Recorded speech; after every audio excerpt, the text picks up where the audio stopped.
Good afternoon, everyone. I'm currently sitting with David on the side of the river, and he has a beautiful boat. So I would like to just sit with him for a few minutes, and we'd like to just pick his brain and see how he got to the stage of owning a boat and his life as an entrepreneur or a businessman. I'm not sure. So please subscribe if you have not. Follow us right through the video, and let's see what Mr. David had for us today. Okay. Good afternoon, Mr. David. Nice to meet you. Likewise. Okay. What do you do for a living, sir? Well, I have a number of investing companies. I've got a tech business, I've got a offline marketing business, and I'm just doing a startup which is doing home delivery. They say in business that you should focus on one entity and go all in. Based on your response now, you have diversified. Why did you diversify in your business and not just stick to one thing? I did stick to one thing, and then once that's set up and it's running properly, then that allows you to diversify into other things. But you have to have it set up where you've got your finger on the pulse and you've always given 120%. But it allows you, if you've got a great business and it's run right and you've developed it right, you can do multiple other things. So if you look at the most successful people in the world, they will have multiple businesses. They won't have one. That's right, Okay, from the businesses that you have, which one would you say is the most successful now? For me, it's the one that has used the less of my time and returns more of a return on my time, which is my investment. So it's not so much about the money. It's not. I don't earn fortunes. I have enough to not worry and to have the lifestyle that I want. So we were talking about this earlier before we went online, and to me, life is about you live. You don't live to work, you work to live, and you make sure that work is delivering the best return on the investment for you to live your life. So if you're working 12 hours a day, see if you can reduce it to 8 and make it more effective and more efficient.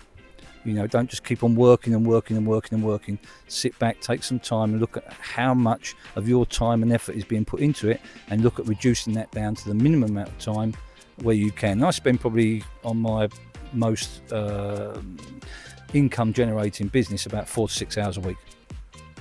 That's it. Really? Yeah. I spoke to a guy a few hours ago, and he spends about, I think he said, like 100 hours per week. I can work 100 hours a week. You could work 100 hours a week. But what for? But I do a lot of charity work. So I have a charity. I'm also an elected councillor in the local government, which I do a lot of work for people and residents. And that probably takes up 40, 60 hours a week for me. So I probably work over 100 hours a week on various businesses and various different types of things, but mainly community based. I believe in family and community, but time, listen, we cannot replace time in our lives. People say to me, what's the most valuable thing? It's not diamonds, it's your time, because you only get this once. So once that time's gone, you can't get it back. So make sure that you reduce that time in your work to give you the best return and the highest quality of life that you can get. Do you have any regrets in your business? I never have any regrets ever. Never ever. I never ever. And this goes back to me. Actually, my father, I said to him on his deathbed, I said, Dad, have you got any regrets? And he said, I've got no regrets, son. And that's the way I want to go out. The only time you have regrets is if you decided not to do something that you should have done. Then you can regret it. But if you made a decision to do something, how can you regret that decision? It was your decision. So you can't have any regrets. And that's the way I live my life. Okay. So I have no regrets whatsoever. And I've been ups and downs. I've had everything. I've lost everything. If you came to me, what is it now, 2010, 2011, I had £2.50 in my pocket. Now, as you say, I have a boat. I have everything I want in my life. Yes, a new wife, 3 grandchildren, a lovely family. These things can happen. It doesn't have to be because you've got nothing. Just gradually build. What is materialistic stuff, really? There are simple things in life. Happiness is the most important thing. Being happy. What's a legacy you want people to have of you, say, when you retire completely? What's a legacy? I hope that I've helped people in any way, in shape that I can, whether it's being in my local community with my charity, or if it's through my being elected as a member of my local council, where I can improve people's lives in any way, shape or form that I can. That will be my legacy, really. Business wise, you come into life with nothing, you go out with nothing. We're dying from the time we're born. These are the truth of life. We can't change that. But so my legacy would be to help people and try and make their lives better in any way I can. Excellent. Okay. When you have businesses, sometimes you get demotivated. Okay. Now, what's your strategy of keeping your motivation to a certain level so that you accomplish your goals? Okay, when you start a business, you've got to believe in it and you've got to love it. If you don't, you will become demotivated at certain times. If you love something, you can't get demotivated. It's as simple as that. Everyone gets ups and downs. What I tend to do is I look at life as it's difficult, and every good day that I get is a bonus, and I enjoy that day. But I look at life as generally going to be bad. Business is going to be bad, but I'm going to enjoy the good times when I get it. But don't do anything you don't love, because you will get demotivated or things will put you off. But if you love it and you believe in it, you'll never get demotivated. You'll just find a way around the problem and move on. Great. They say often that you should never mix business with pleasure. Do you believe in this? It depends what pleasures you want to mix with it, but there are distractions. So it's about being focused to what you believe in and on what you want to deliver. The most important thing is getting your business really is to get it self-sufficient as quick as you can. The more it needs of your time, the more you're failing. If you're successful, it doesn't need your time. You don't see successful business people in their business every day. They have mechanisms to report back to them and manage their businesses, but you don't see them physically go in. You don't see the owner of Starbucks go making the coffee every day. He might go down, have a bit of fun and do it, but he doesn't actually work it every day. So your business is successful if you can come out of it and enjoy your life and enjoy your passions personally. Then that, in business sense, is successful. Having to work every day, like the guy you mentioned earlier, 12 hours a day, 100 hours a week, isn't success. That's just bragging. If he could work 1 hour a week and get the same as what he's got, surely that's more successful. Why I don't need to work 100 hours. I'd rather not. How important is AI in your businesses? It's becoming more and more relevant. So everything AI is going to be AI based. It's the same as anything. People are scared of AI. I love AI. I love all technology. One of my businesses is a tech company anyway. So I love technology. I love innovation. I love improvement. So I'm not scared of AI. To me, it's about the people that have AI and manage AI are the fear of AI. It's like having a knife or a gun. A knife or a gun isn't dangerous when it's in my hands. It's only in the person's hands who makes it dangerous. The tool isn't the problem. So AI is not a problem. It's fantastic. We should embrace it. Again, it reduces our time down. It makes life easier. We just have to cross-check it to make sure it is accurate and doing the function we want it to do. But so I love AI. I have more and more of it. How do you decide when it's time to hire employees? Interesting. From a point of view of when we're busy enough, or in terms of we need to develop something new. So let's say, for instance, we've got an existing project and it's got to a point where we haven't got the resource or hours. We've made it as efficient as we can. We need some more people, then we need to bring more people in. And we if it's a case of your business is growing, you've got other areas you're developing into, you might not know that area, so you need to bring other people in to bring that experience to your business. So it's choosing employees is very, very important. I say it's the most important thing when you employ someone in a company, and the person you employ is the most important thing you will ever do, whether it be the first one or the 10,000th one. Yeah. Could you give me a scenario where you had an employee who was not performing up to standard and you had to deal with him in the most appropriate way? Interesting. Okay, so there can general, nothing really specific. So there can be a number of reasons why someone's not performing. Generally, they could have problems in their life. There could be things going on. So it's understanding your employees, what makes them tick, what makes them think. One of the greatest things I heard about employing people and having people working for you the other day was having meetings, whereby I found this quite interesting. So some companies have meetings, but you don't have to attend the meeting. You only attend that meeting if you've got something to add or some value to add. And you can go to different meetings around your office if you think you've got something to add. And if you're in that meeting, it's an hour meeting, you're in there for 10 minutes, you've got nothing to add, leave that meeting, go to another one where you can add something. So it's understanding your employees, what really makes them tick and makes them happy, and will make them work at their best rate. And again, loving what they do is the most important thing. If you've got an employee who's going to work because they've got to go to work, and it's a 9 to 5 job, and they're so grateful getting out of the office, then you need to sit with them and explore what makes them happy and what they want to do. And then if you can supply it to them. But sometimes you can't help people. Sometimes they're better off helping them is letting them go, because they can go and find somewhere else that really works for them. But ideally, sit with them, understand what's really going on, get underneath it, and take the time, have a cup of tea with them. Just sit there and say, what's going on? What's going on? How can we help? What can we do to supply you what makes you happy and makes you, successful in your own life? Do you remember the first client you had in one of your businesses, and how did you secure that client? I can actually tell you that. So I was probably about 20. I've worked for myself for many, many years. So I'm 62 this year. Really? And and I've been working for myself since I was 18. And I got a phone call from a friend of mine who was sitting with a gentleman, and he said, "David, this guy, you've got to meet him. He's got a brilliant idea." And he was in Wolverhampton, which is north in England. And he was about 5 hours away from me. And this was 5 o'clock, 6 o'clock in the afternoon. And I said, "Great." I said, "Put him on the phone." He said, "Here he is." He said to me, "Would you see me?" I said, "Yeah, drive down now. I'll wait in my office." And I met him at 11 o'clock at night. And he became my biggest client. And we built a whole business around what he brought to us. It was a great idea. And I sat down with my investors and I said, "Look, this guy's come to me. We spent probably 2 o'clock in the morning talking. But I stayed there till 11. Because an opportunity I felt was worthwhile. My good friend had rung me up, said, "You've got to meet this man." I did, and he became my biggest client. What are your strategies for retaining customers, period? Well, it's all about the customer, really, but it's also about your belief. Going back to your original question about what makes you demotivated. If you believe in a product and you've researched your product, you've got the right product, at the end of the day, it's about timing. Your client might not want it today, but at some point they'll want it, and you've got to believe in that product. You've got to develop it to the best product you possibly can, and eventually your customer will come around to wanting it.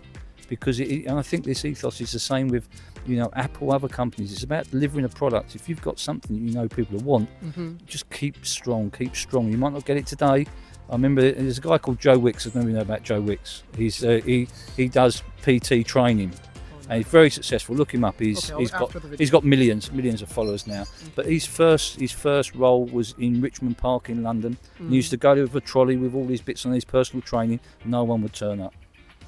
No one turned up at all. And now he goes to a park now. There'll be 15,000 people coming to see him. So these are things you just have to stay with it. You've got a great product. People are going to want it. It just might be your timing's out. Your timing could be out this week, but the next week someone else takes your product and they make millions. It's all about being in the right place at the right time. So don't get frustrated if nothing's happening. If you've got the right product, don't keep going with a bad product. Don't keep going deluding yourself that you've got something great. It must be something that people want. So keep your customers happy is you deliver them the highest quality product at a price that they can afford and is right for them, and you maintain the quality of that product and nothing compromises that product. A bit like McDonald's. You go into McDonald's in London, or you go to McDonald's in America. It's the product. It's a great product. Do you believe in social marketing strategies to get your content to your customers? In social media? Social media, yes. different forms. Facebook, Instagram, yes. LinkedIn, all these. Yes. Which one do you believe in the most as the most profitable? You need all of them. It depends on your market. So you need all of them because certain groups go to certain social media. So the older groups like myself will be on Facebook. The younger groups will be on TikTok. But you need all of them. But you also need offline marketing. So you need the old model marketing because lots of people. Well, sometimes it can work, sometimes it doesn't. You just need to, again, what we were saying about the usage of time. You have to work out really what gives you the best return on investment. Try things. Try it. See what the return on investment is. If that's the best return on investment, keep pushing it. If it doesn't work for you, move on to the next one. But I'll try everything. Don't ever give up. And word of mouth is big in some sectors, it doesn't work in others. So everything, word of mouth, knocking on people's doors, sending leaflets through, advertising on normal media, social media, everything. It has to be everything. There isn't one group that only goes on one medium. Good. Okay. Now, could you just give us your daily activities as a business owner? What you do from like 6 in the morning to until 10, 12 at night? Just a general idea of your daily life. Oh, it's a very strange one. Yeah. So I get up in the morning, and then I decide what I want to do. I will have some set meetings which I will attend during the week, but I look at my diary and I try and just simplify it. And if I've got meetings I can avoid or other people can do it, then I get them to do it. But I get up every day and I just decide what to do that day. I don't have a pre-planned routine. I'm one of these people who are very spontaneous. I'm not a person who will sit there and have a structure of a notebook and say, oh, I'm going to do 10 things today. These are the 10 things I'm going to do. I work out what's going on in my business on that day, and I work out what I need to address, what's broken, what can I fix as quickly as possible, what are the big things to fix, and then I get through the day. And as I say, I try not to work. That's my main focus. So what's going to make my life as effective as it can to allow me the freedom to sit and just you grab me and say, David, can I speak to you for 10 minutes? Yeah, no problem. Because I've freed my life up. That's right. Okay, how do you stay energized and avoid burnout in your business? No one avoids burnout. There will be times where business is tough and life's tough and you're working your socks off for nothing, and I've done that for periods of time. No one can avoid burnout. If you're a business person and you're a business individual, there will be times where you're going to burn out. You just have to realise when it's happening, know what the tools are in your box to be able to fix it and not allow it to affect you negatively or lose your money. But everyone will suffer burnout. It's like astronauts. They don't train them to have an easy time up in space. They have a tough time. Special forces, they don't get trained to have an easy time. You get trained for the tough times, and you have to realise when they're in that tough time and how you can manage it yourself and get through it and have the tools to just reduce the implications of what burnout is. But everyone will have burnout in business. Would you employ a family member in your business? Yes, I would. If truly, I can separate business and family and personalities. So if they're good at what they do, and I believe they were right for the business, and they could add value, and it's right for them as well, not just right for me, it's right for them, and I can see them growing in it. Yeah, absolutely, 100%. Yeah. Great. Okay, how has your business changed your personal life? Well, as I say, I work to live. So it's changed my whole life because I need money to live. Everyone needs money to live. So if you can live and only work as little as you can, everyone will want to do that. So I've adjusted my businesses to give me the freedom to live.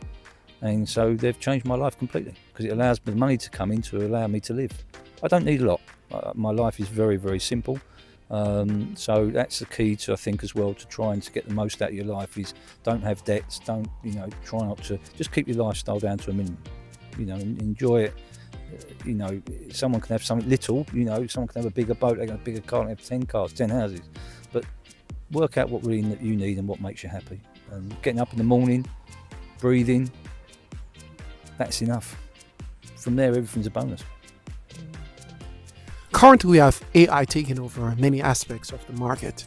Where do you see businesses heading in the next 5 to 10 years with AI? I haven't really looked at it, really. I haven't really researched it. I think as everything happens in life, one thing happens and people say, oh, that's the end of the world.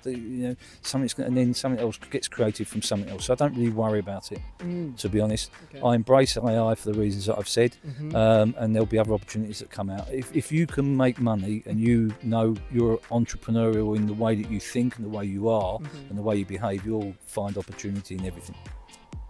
So I don't worry about it really. But where is the world going? I'm very concerned about a lack of innovation in the world at the moment. So I'm very concerned that we're repeating. So you see films on television and films at the cinema, and they're repeats of, like Mission Impossible 27.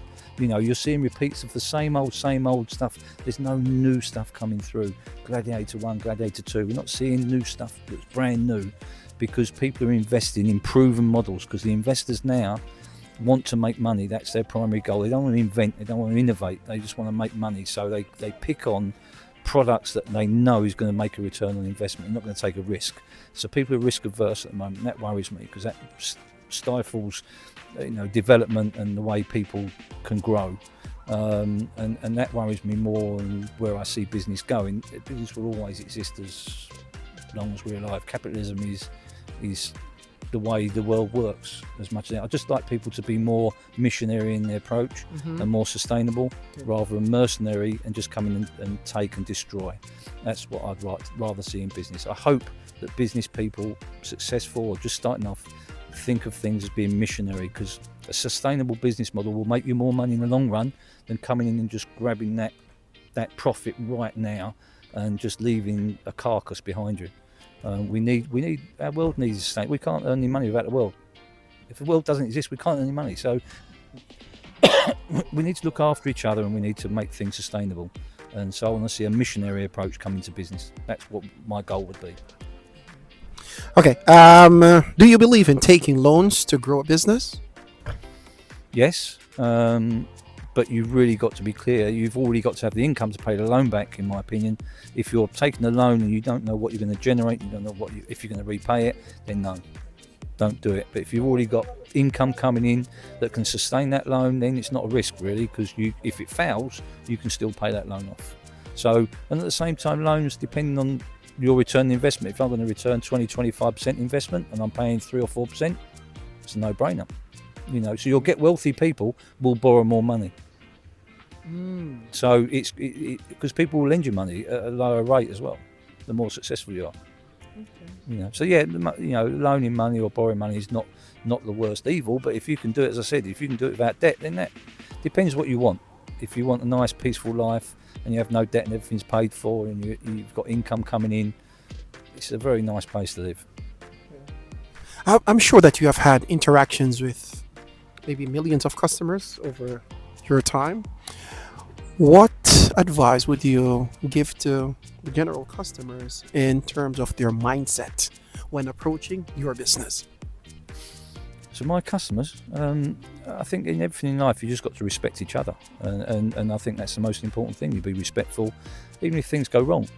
You maintain that level of professionalism and success. But customers, when you're dealing with a high volume of customers, if you're offering them something that's really got value to them, then everyone's consensual and they behave well together because they need what you got. They're not going to upset you, and you're not going to upset them because you need them to be your customer. So it's probably not advice for customers. I'm probably more advice to people we employ and who are there to service customers. I believe in taking the time out. I said to you, my biggest customer made me the most money in my life was a phone call. Yes, you've got to sit still for 5 hours and wait for someone, and I did it, and it was the best thing I ever did. And I'd say, so it's and deal with people you enjoy dealing with. If you've got customers you don't like, or don't just deal with them because you need to. Move on to somewhere else who's going to respect you, and friendship's a strong word, but a mutual understanding that you like one another. You like what they're bringing to you and what you're bringing to them. How do you track growth in your company? I track it by the bank balance because we don't give credit. We don't have any issues with that. So I look at what cash I have. That's it. It's pure because my cash flow is so controlled. I don't give out credit. I don't take credit. So it's all about my bank balance. My bank balance goes up, then I know I'm doing okay. What's the smartest money move you have made in all your companies? Probably outside of companies, really. Property in the UK, property has been one of the best investments you can make in the last 15-20 years from everyone's point of view. There's not many things. You can make more money out of business, of course you can. But the most profitable thing I've done, probably start my business. Yeah, just start something, go for it. It's successful in terms of monetary, but it's also successful in your heart and your soul because you've done it. You don't have that regret. It's no good sitting here saying, I wish I'd done that. Go and do it. What would cause someone to fail in a tech industry in this time and age? Lots of things. So it could be your investors. So if you're chasing money for investment and someone invests in you, that can take you down because their model might change without you knowing, and suddenly you're left high on drugs. You're reliant on their money. So again, it's starting the model off very, very small. People say to me, well, I need investors. Why do you need investors? Try and build it and have the strength where you're maintaining it on your own cash flow, and you're in control, and investors will always come if you're successful. So you don't need to worry about investments. So investors can be one of your biggest benefits, but they can be one of the biggest downfalls for your business. and doing something you don't believe in will be your biggest downfall, because you get demotivated and you lose focus. Make sure you've got the product right and you've got it the best as you can make it every single day, and you love what you do. Now, you might have businessmen in your position or at the same category that will be watching a video like this. What advice would you give such category of entrepreneurs? Your mindset, what should their mindset be? I think it's very difficult to give other people, your peers, you know, a situation, because everyone thinks they're doing the best they can do. Me personally, No, what you have seen, if you've seen this, like, it's a negative spot, negative thing that you've seen amongst business owners. Arrogance. Arrogant. Yeah, arrogance. You know, Arrogance in what way? Like, always be humble. Always be humble. Always remember where you came from, what you did to get to where you got to. Don't ever forget who you are, and don't become arrogant. You know, arrogance, I think, is the worst thing for any successful person to have. Be humble. You know, don't matter how much money you got. Be nice to someone. Do something nice every day. Make someone smile every day. You know. Okay, what's something your business taught you about yourself? I trust people too much. I believe that everyone is the same as me, and they're not, and that's my biggest mistake. I believe because I work the way I do and I behave the way I do, I think everyone is the same. And throughout life, my biggest mistake is believing that, because people are not. Have you gotten over that segment of your life? No, I think leopard never changed its spots. I think you just learn tools to make sure you don't expose that and it hurts you too much. But no, listen, I am who I am, you are who you are. We are the same. If we try and change, the problem is we're always going to probably revert back. It's very, very difficult to change long term and maintain it. You're better off being the person you are and creating the tools and mechanism of protection around who you are. Why change? So yeah, I've learned how to reduce my exposure to people who would take advantage of me. Now, in every business, you must have goals, either short-term or long-term, right? Now, if you put a goal for a long term and you did not accomplish it, what's your strategy in addressing that lack of accomplishment? Yeah, failure. Could it be deemed as failure? I don't call it failure. So there'll be a reason why I didn't get there. There'll be a reason why the product didn't work. There'll be a reason why, and I sit there and analyse that.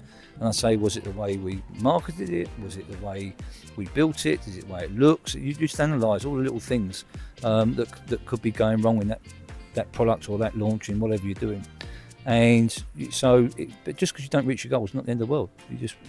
You analyse why, what, and then set yourself a new goal and say, okay, I actually got that wrong. And actually, you know, it's when what did the first phone look like? It didn't look like it looks like today. You know, products always evolve. You know, when Jeff Bezos was sitting in his garage licking stamps and putting them on envelopes, he didn't think he'd have one of the biggest and most trusted brands in the world. Things evolve, so that you don't set yourself a goal, but if that goal doesn't reach you, then that's fine. Move on to the next one. It's not failure. It's just a learning curve that you've gone through to make yourself and your product and your business better. Can you give us 4 advice that you'll give any young entrepreneur that are willing to aspire to get to your level in their lives? 4 things. Or any level they want to get to, really. I think never give up. That's 1. You know, 2, as I said to you before, choose a product and something you love to do, and that just keeps you motivated. You're never going to give up. So they're the 2 things I'd say. You know. 2 more. 2 more. Yeah. You know, be happy. Be happy every day. Be happy, because life is crap, to be honest with you. So just make the most of every happy moment. If it's sitting here looking out on the river, or it's looking at the sun, or as I said to you, get up in the morning. You know, I've been through some health issues. You know, I broke my neck many years ago. And I remember my surgeon saying to me, you know, David, if you wake up and you wiggle your toes, I've done a good job. Now, simplify everything in your life. Simplify it to the basics. You wake up, you wiggle your toes, breathe. Today's a good day. Now then move on from there. Okay, thank you for your time. Any final words you want to give to the audience? No, just good luck, everyone. Okay. Good luck, everyone, and enjoy what you do, and let's all have some fun. Yes. Okay, thank you for your time, David. No problem. Nice to and meet I you. wish likewise. Yeah, and I take care. wish you all the best. It's a good thing you're doing. Well done. Yeah, thanks. Well done.